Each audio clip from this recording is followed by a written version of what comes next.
Halo Sobat Autoplus, ketemu sama saya lagi Erwin. Kali ini kita bawa mobil yang beda dari biasanya. Kalau biasanya mobil-mobil brand China, Jepang, atau Eropa kan pernah ya. Kali ini Eropa juga sih, sorry. Tapi kali ini beda. Ini kalau mungkin yang sudah pernah tahu ya, mobil SUV tapi compact. Ya uniknya ya SUV, compact, desainnya beda dari yang lain. Dan ini dari Prancis. Dia adalah Citroën. Nanti kita bahas desainnya sambil ngobrol-ngobrol bentar ya. Oke, kita sebelum bahas desain, fitur, dan macam-macam, kita ngobrol brandnya dulu ya. Dari Prancis. Nah, kamu nggak tahu kenapa di Indonesia itu brand Prancis itu padahal keren ya. Eropa dan standar kualitasnya tinggi. Tapi mungkin buat masyarakat Indonesia kurang ramah ya. Padahal di sana ada Peugeot, ya Renault, dan Citroën sendiri. Ngomongnya Citroën ya, bukan Citroen. Ini adalah C3 Aircross. Nah, yang unik dari mobil ini adalah dia dimensinya itu sebenarnya masuk ke compact SUV, tapi punya akomodasi SUV yang 7-seater. Jadi mobilnya itu desainnya, fisiknya sebenarnya mungkin bisa disetarakan sama Yaris Cross HR-V gitu ya, dimensinya. Tapi secara akomodasinya dia bisa disetarakan sama Terios, Rush, HR-V, apalagi ya SO7 mungkin ya, karena dia punya 7-seater. Nah, yang unik adalah kenapa kok bisa nggak rame di Indonesia ya, padahal kita tahu kan Indonesia baru borong 42 ekor Dassault Rafale ya, Pak Prabowo ya. Oke, kita langsung ngomong desainnya dulu ya. Desainnya ini beda. Dia khas ya, kayak dibilang kayak Eropa ya, enggak, emang gaya-gayanya Citroën ya, logonya. Jadi kalau mau cari mobil yang nggak pasaran ya ini. Desain grillnya itu gede. Jadi ini bukan EV ya memang ya, mobil mesin biasa, desainnya gede. Dari atas ke bawah, lampunya dia punya multi level ya, ada di RL, di atas ada lampu rating juga di sini. Ini di arena 2 ya sini ya, sama headlampnya. Bawah juga dia punya fog lamp. Desain kap mesinnya juga bagus tuh, ada coakannya gitu ya, kesannya berotot banget. Nah, mumpung karena kita lagi di depan, kita coba langsung aja lihat mesinnya sekalian. Oke, kita mau lihat mesinnya. Ini kap mesinnya keren ya, ada coakan gitu ya, atau biar aerodinamis. Ini pakai ini ya, masih pakai buas begini, oke. Itu sudah ada peredamnya, dan ini mesinnya. By the way, selain urusan dimensi yang compact tapi punya 7-seater, dia mesinnya juga beda sama pesaing-pesaing lainnya dari Jepang terutama ya. Kenapa? Karena dia pakai mesin 1200 cc, tapi turbo. Nah, yang lain kan nggak pakai turbo tuh. Dia kasih nama Gen 3 PureTech 3 silinder ya. Punya tenaga maksimal 110 PS, torsi maksimalnya 205 Nm. Berarti nyaut gitu ya, becek gitu ya. Disalurkan ke paket transmisi otomatis 6 speed, nggak CVT. Nah, itu lagi deh. Penggerak roda depan.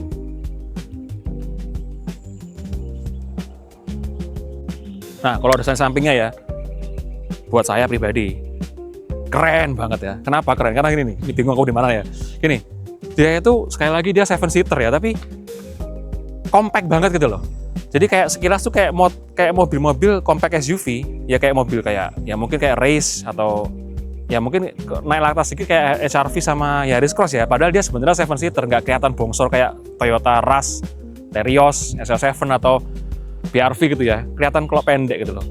Nah, kalau desainnya sendiri, ya lagi-lagi ada lagi plusnya. Maconya dapat banget. Karena ini bodi utamanya aja banyak guratan-guratan tegas ya. Kayak dari sini sama belakang sana. Fendernya tebel. Terus ini ada body moldingnya gede nih, body moldingnya besar banget. Nah, terus ini nih, bentar. Spionnya ya, walaupun standar, tapi dia pewarnaannya juga nggak jelek sih, tapi unik ya, karena dia kasih warna putih. Nah, yang keren ini nih, Mas Aki. Kuncinya belum keyless ya. Belum keyless. Pasti teman-teman Sobat Autoplus sudah tahu nih, kok ada, apa ini ada? Ini kan jarang ya penampakan begini ya. Ya emang dia belum keyless. Jadi, apa-apa lah, oke. Atau masih berfungsi saja. Nah, terus kita ngomong bawah itu tadi aja, maco banget di bawah ini. Nah, di atas dia punya, ya ini sebenarnya, roof rail ini sebenarnya hiasan ya, tapi bikin kesan gagah. Karena dia kalau kita pasang juga nggak bisa ya. Dia buat kesan maconya dapet. Ini gorotannya bagus. Nah, ini juga kalau dari sisi side profile itu, desain lampu belakangnya juga gagah banget nih, kayak cakar ya, ke mana? Ke samping gitu loh. dimensinya sendiri nih, panjangnya itu cuman 4,3 meter atau tepatnya 4.323 mili. Dia punya lebar 1.796 mili, tingginya 1.669 mili. Padahal wheelbase-nya cukup panjang loh. Jadi kelihatan dari ban belakangnya agak ke belakang kan. Itu 2.671 mili. Dan ground clearance-nya juga cukup tinggi, 200 mili.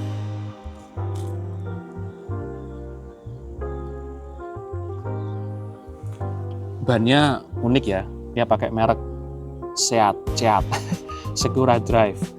Ukurannya 215/60 ring 17, teman. Desain velgnya cukup sporty nih, cukup keren nih. Dia two-tone ya, ada hitam glossy sama chrome juga. Nah, di suspensinya yang depan sudah pakai McPherson Stra, cuman yang di belakang masih twist beam. Dan disc brake di depan ya remnya, cuman di belakang masih tromol. Nah, sekarang bagian yang favorit buat saya ya. Desainnya keren, beda dari yang lain, brandnya brand dari Prancis, Eropa, mesinnya turbo di levelnya dia, di kompetitornya dia, dan yang sekarang adalah yang paling unik adalah dari belakangnya. Kenapa? Satu, desainnya dulu ya, belakangnya juga sudah unik. Nanti kalau sudah dibuka ada rahasia lagi yang lebih unik. Pertama nih, shark fin-nya normal, tapi ini di atasnya punya jedukan gitu ya, buat aerodinamis ya, didesain seperti ini, dia melembung gitu ibaratnya ya. Tapi selain buat aerodinamisnya juga bikin lebih gagah, dan dia langsung nyambung ke spoiler nih. Nah, Hammond stopnya ada di dalam, wiper di sini, defogger juga. Sebelum kita buka ya, desain lampunya keren juga, berasa banget maconya ya, karena dia nggak flash gitu ya, jadi dia punya desainnya beda lah intinya. Dia 3D-nya bagus banget karena dia mengotak di atas bawah, terpisah juga. Terus ke bumpernya juga maco, sudah ada kamera di belakang ya, standar ya, parking sensor. Ini bukan pakai krom-kroman, silver. Dia kerennya lakinya kerasa banget. Dan dari desain belakangnya kalau ke tengah, ini ada garis pemisah gitu ya, glossy, dan ini dong mereknya Citroen.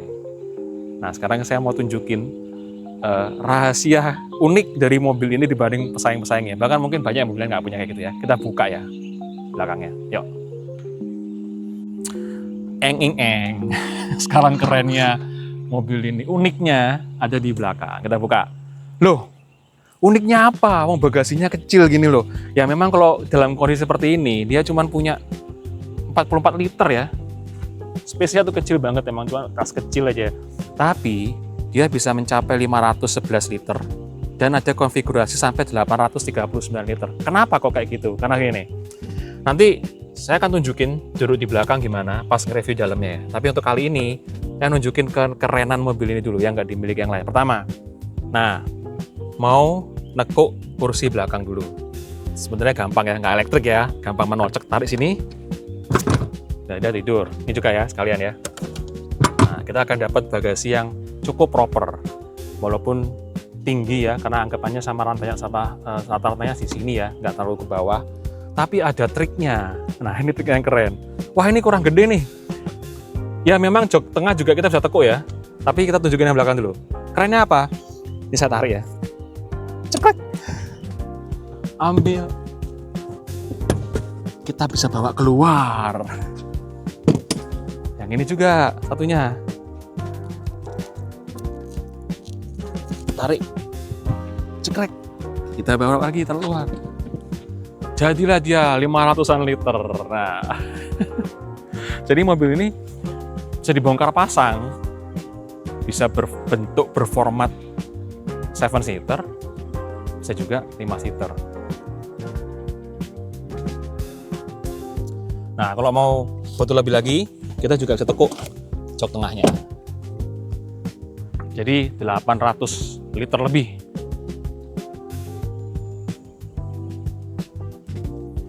Nah, sekarang kita mau coba di kursi belakang ya, tapi kita tunjukin nih gimana cara masuknya.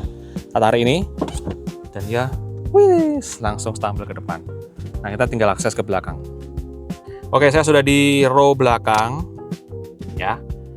Pertama-tama memang ya bukan ekstra luas juga enggak, tapi untuk ukuran dewasa, saya tinggi 175 cm, ini masih bisa proper ya, karena masih ada jarak dengan sandaran depan itu bisa mungkin sekitar 3-4 cm ya, 3 jari. Cuman kita posisi kakinya agak ngangkat ya, pahanya ya, karena joknya emang rendah. Nah tapi di belakang ini juga lumayan lengkap ya, dia punya nih seat belt, ada tempat 2 buat cup holder kanan kiri, dan dikasih nanti mungkin dikasih insert ya, ada 2 colokan USB Type A di sini buat ngecharge HP. Ya kayaknya standar ya itu aja. Tapi lumayan lah ya untuk kita ngomong darurat 7 orang masih bisa gitu. Oke, kita sekarang coba lihat di row kedua. Oke. Ya pertama kita ngomong jok dulu deh. Ya kita masih belum dapat jok yang leather ya, fabric, tapi masih cukup oke. Dan tapi dia nggak punya ini juga, nggak punya apa armrest. Di tengah juga nggak ada headrest, cuma kanan kiri doang. Ya memang akomodasi cukup standar lah intinya ya. Dari bawah dulu. Nah di bawah kita dikasih lagi-lagi 2 colokan. Ini mobil banyak banget ya chargernya ya, buat ngecharge ya. Type A ada 2 ini, ada cup holder juga kecil, jadi 1. Di 2 jok depan itu ada kantong juga. Nah kalau misalkan kita ngomong desainnya, mungkin Mas Aki bisa ke pintu ke door trim ya. Door trimnya itu desainnya lagi-lagi ya sporty lagi ya, khas juga. Dia pakai fabric di armrestnya, di sini ada fabric, ada glossy juga di sini. Permainan warnanya juga bagus ya, cakep banget. Ada hitam dan abu-abu tuh gradasi gitu. Di bawah juga ada tempat pocket dan speaker ya, standar. Kalau mau nanya di mana ya power window-nya? Power window-nya nggak di pintu ya, tapi ada di sini. Nah ini misalnya, power window buat pintu belakang itu ada di sini, di center console-nya. Terus kalau ke atas, nah kita dapat blower doang ya, blower AC. Ini kontrolnya masih pakai puteran begini, dan ada lampu ya di tengah. Nah kita mau ke depan. Nah by the way ini nanti lupa juga nyebut, ini model tahun 2024 ya. Di 2025 itu ada minor facelift ya, karena power window yang ada tadi di center console itu kalau yang 2025 ke atas dia sudah pindah ke door trim ya, ke pintu. Dan nanti ada perbedaan juga di depan. Kita lihat depannya. Oke, sebelum ngomong kokpitnya, door trimnya ya, desainnya sama dengan yang di belakang. Saya suka sama fabriknya nih, warna gradasi abu-abu ke hitamnya bagus. Power window di sini ya, tapi tadi ini kan model tahun 2024 ke belakang ya. Kalau 2025 ke atas yang minor facelift itu dia sudah 4 tombolnya, jadi pindah. Jadi sudah seperti kebanyakan ya umumnya. Terus ke sini, bentar, Mas Aki ini ada yang unik lagi ya, karena ke Eropa-Eropaan. Jadi spionnya, power electric spionnya dari sini ya. Kita pilih dulu mau kanan atau kiri, baru ini kayak joystick gitu ya. Ini buat pengunci window. Dan terus ke bawah itu ini ya, biasanya kalau Eropa tuh kan suka naruh pengontrol lampu beda ya, tapi yang ini khusus buat ngatur ketinggian headlamp depan ya. Air adjusternya jadi sini nih.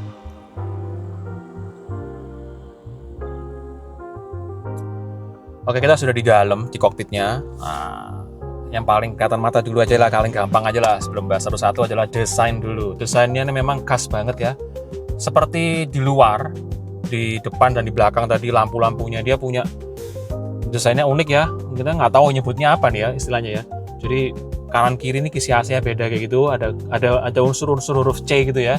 Juga ada di blower atas tadi di row kedua. Cuman kalau kita ngomong build quality ya, memang ini masih hard plastik semua ya. Ini semua masih hard plastik, bahkan di pintu juga. Ya nggak apa-apa ya, ini juga hard plastik. Dan ini ya tadi catatannya, ini unit tahun 2024, sama aja yang lainnya, cuman bedanya yang di 2025 ke atas adalah dia diganti panel digital ya untuk AC-nya. Nah kita lihat dulu dari apa yang ada di depan drivernya dulu yuk. Oke, kita ngomong setirnya dulu. Setirnya keren, desainnya compact banget, sudah flat bottom, ini dilapis kulit juga.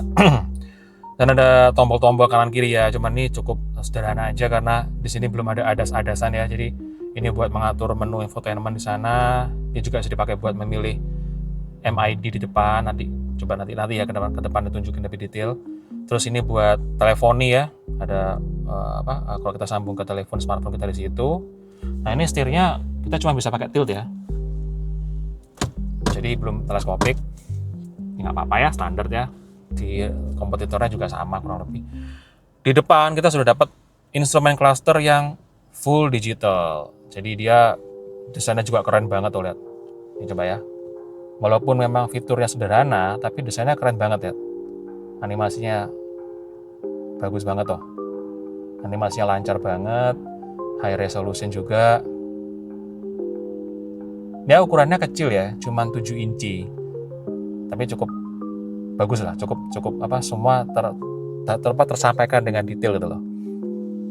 Nah ke kiri kita baru kedapatan head unitnya, infotainmentnya. Ini ukurannya lebih gede, 10,2 inci. Jadi dia touchscreen juga ya. Ada tombol home utama ya. Dia belum dilengkapi dengan banyak aplikasi yang kompleks, tapi sudah cukup oke karena dia punya Android Auto dan Apple CarPlay kalau pakai iPhone ya.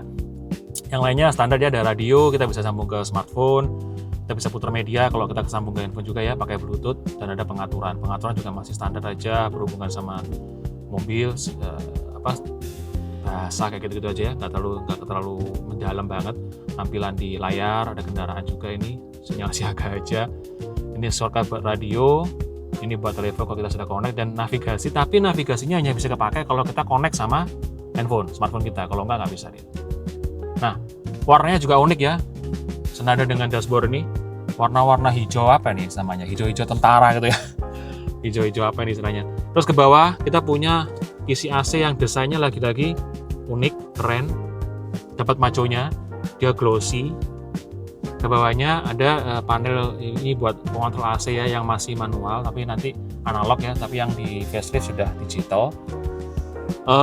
Hazard, terus ini ada colokan USB Type A, ini dia berfungsi ganda ya, buat ngecharge juga pastinya bisa, tapi juga bisa connect ke head unit.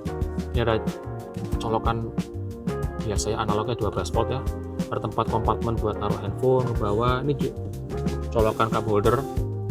Nah yang keren lagi desainnya adalah gear shifternya glossy, ini keren ini. Tuasnya cakep. Dia pakai sistem gate ya, jadi ini manual bisa dipakai manual ke kiri. Jadi nggak pakai pedal shift sih, tapi kita bisa atur sini plus minusnya. Balik lagi ke full otomatis. Di belakang ini ada tempat koin mungkin ya, kecil ya. Dia masih pakai mechanical ya, handbrake-nya, bahasa jadul ya, handbrake. Dan tadi ya, untuk yang sebelum yang pre-facelift ini masih pakai power window di center console ini.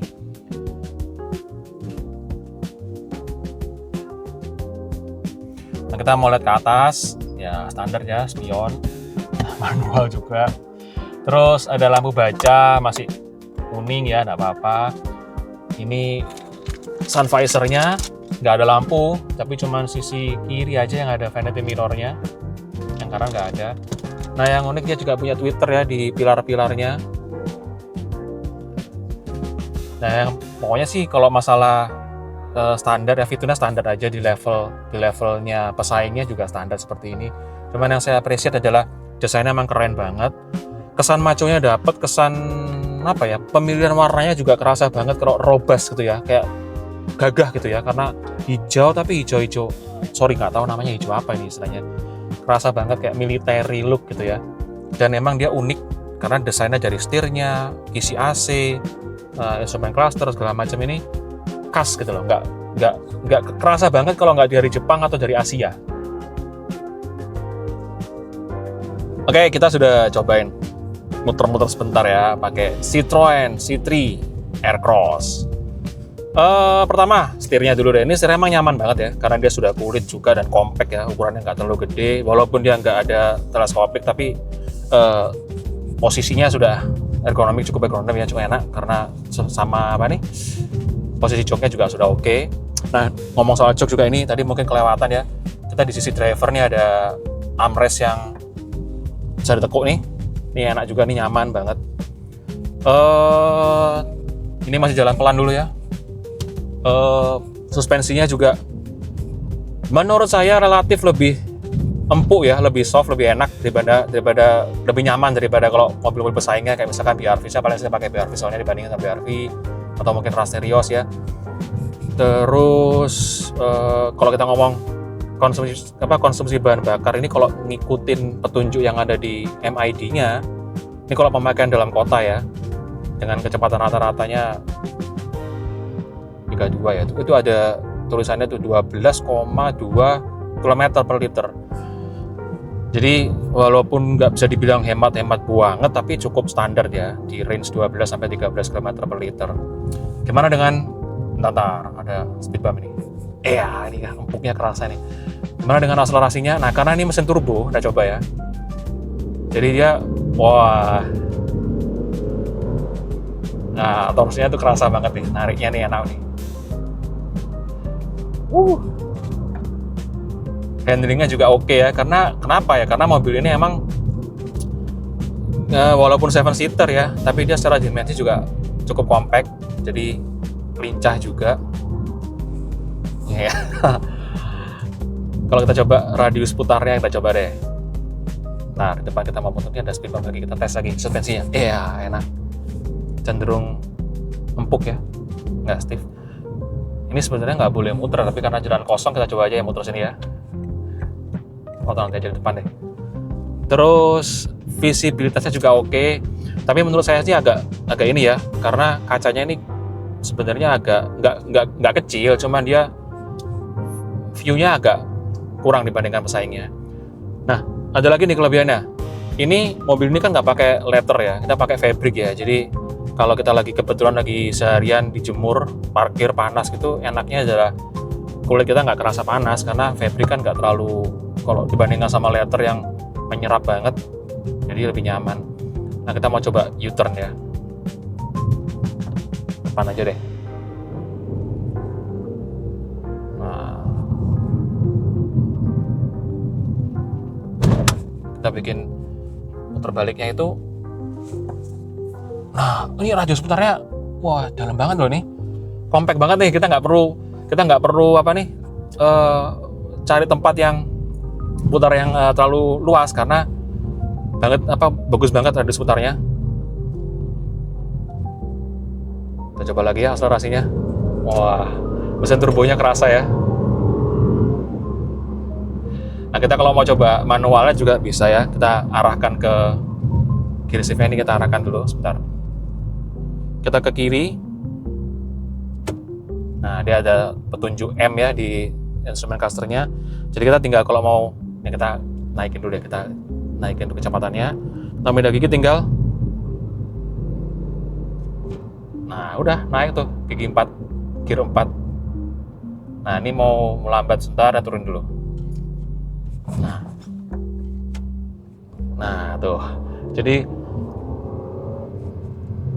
kita bisa bergaya nyetir manual ya, dan kerasa banget perpindahan giginya ya karena dia nggak pakai CVT. Nah, kita balikin lagi ya normal ya ke drive biasa.